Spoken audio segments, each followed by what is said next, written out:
আসসালামু আলাইকুম। সবাইকে শুভ সন্ধ্যা। সবাই কেমন আছেন? আশা করি সবাই ভালো আছেন। আলহামদুলিল্লাহ আমরা তো খুবই ভালো আছি।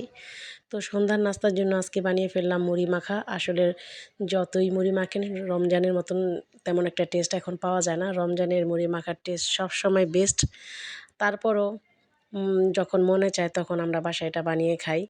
তো এখন থেকে আমি ট্রাই করি আমার ছোট, ছোট খুশি বা ছোট, ছোট মেমোরি আপনাদের সাথে শেয়ার করতে। তাই আমি সন্ধ্যায় ছোট্ট একটা ক্লিপ আপনাদের কাছে নিয়ে আসলাম। তো যাই হোক এদিকে চাহাতের আব্বুর জন্য আমি একটা আলাদা প্লেটে নিয়ে নিলাম।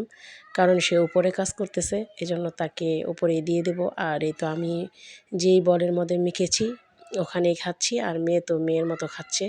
তো যাই হোক সব কিছু একসাথে গুছিয়ে এখন মেয়ের বাবার জন্য দিয়ে আসবো। আর যেহেতু মেয়ের বাবা চা খাবে তো আমি আগে ওর চাটা নিয়ে উপরে মুড়ি মাখাটা দিয়ে আসবো।